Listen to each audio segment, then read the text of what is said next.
Pourquoi ta papaye ne pousse pas? Les erreurs qui bloquent ta plantation. Tu arroses, tu mets de l'engrais, tu entretiens ton champ, mais malgré tous tes efforts, tes papayers restent petits, jaunissent ou ne produisent presque rien. Pendant ce temps, d'autres producteurs récoltent de grosses papayes et gagnent de l'argent avec la même culture. Alors, pourquoi ta papaye ne pousse pas? Aujourd'hui, nous allons découvrir les erreurs cachées qui détruisent silencieusement les plantations de papaye et surtout, comment les corriger avant qu'il ne soit trop tard. Bonjour, bonsoir, si tu es nouveau sur la chaîne, laisse-moi te la présenter en quelques secondes. Elle s'appelle Conseil agronomique Bar Agronomique Council et elle fait exclusivement dans la proposition des solutions s'agissant de la production animale, végétale et de la transformation agroalimentaire. Donc si tu as une question ayant trait aux différentes spéculations que je viens d'évoquer, n'hésite pas à me le faire savoir en commentaire et je me ferai un plaisir de te répondre. D'ici là, garde la même niaque pour la thématique qui t'est proposée aujourd'hui. La suite, c'est maintenant. Pourquoi ta papaye ne pousse pas? Les raisons ou les erreurs qui bloquent ta plantation. Il faut comprendre que la papaye est une culture très rentable. Elle pousse rapidement, produit tôt et peut générer des bons revenus. Mais beaucoup d'agriculteurs abandonnent parce que leurs plants poussent lentement, deviennent jaunes, meurent prématurément ou produisent de petits fruits. La vérité, c'est que la papaye est une plante exigeante et une petite erreur au départ peut ruiner toute la plantation. Alors, dans cette vidéo, nous allons voir les principales causes qui empêchent les papayers de bien pousser. Et pour marquer pleinement le premier aspect, il faut savoir que le mauvais choix du sol impacte directement sur la production. La première erreur, vous le savez tous, commence souvent avant même la plantation, car le papayer déteste les sols argileux, des terrains inondés, des zones où l'eau stagne. Quand les racines restent dans de l'eau, elles pourrissent, la plante étouffe, la croissance également ralentit. Et le papayer préfère généralement un sol léger, riche en matière organique et bien sûr bien grainé. Donc, avant de planter, vérifiez toujours votre terrain. Un mauvais sol peut détruire ta culture avant même qu'elle ne commence. Et au-delà de l'aspect du sol, il y a également la mauvaise pépinière ou encore le mauvais champ. Beaucoup de producteurs négligent bien sûr la pépinière. Pourtant, un papayer faible dès le départ restera souvent faible toute sa vie. Les erreurs fréquentes, nous le remarquons généralement dans les plantations, il y a les mauvaises qualités des semences, un excès exagéré d'eau, un manque de soleil et même une transplantation tardive. Alors, il faudrait toujours choisir, pour éviter ce genre de problème, des graines fiables, des plants vigoureux et aussi des plants verts et bien développés. Il faut le savoir, un bon champ commence toujours par une bonne pépinière. Au-delà de la semence proprement dit, il y a l'espacement incorrect. Quand le papayer, ou je voulais dire, quand ils sont grands, ils sont trop serrés. Ils se disputent les nutriments, ils manquent de lumière et bien sûr, la maladie se propage vite.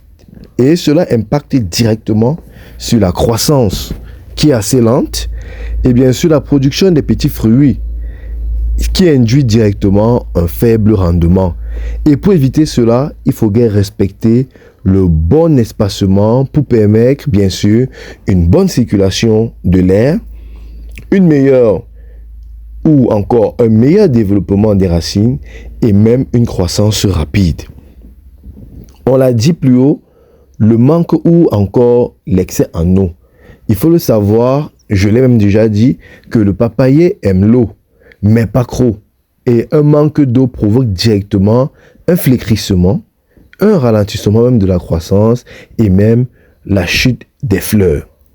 Trop d'eau également provoque la pourriture des racines, les maladies et même d'autres éléments qui impactent sur la production.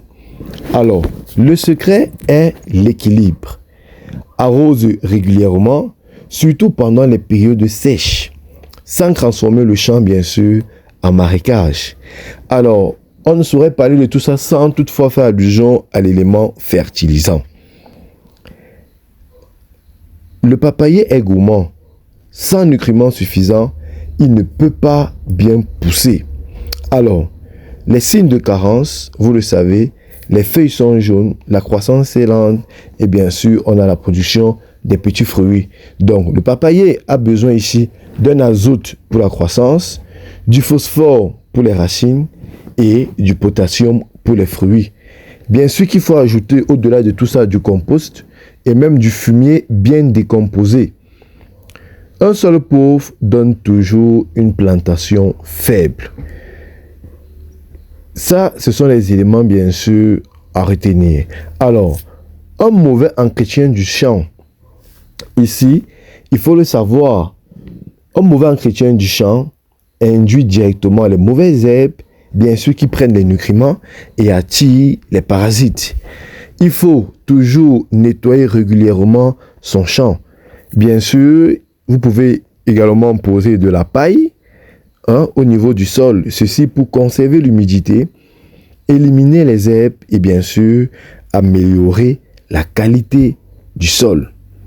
Un champ propre est couvert ou un champ propre, comme on le dit souvent, est souvent un champ de production ou encore un champ productif. Il y a également un élément important qui est le mauvais choix de la variété. Parce qu'il faut le savoir, toutes les variétés de papaye ne s'adaptent pas toujours partout. Certains résistent mieux à la chaleur, aux maladies ou même encore produisent rapidement. Alors,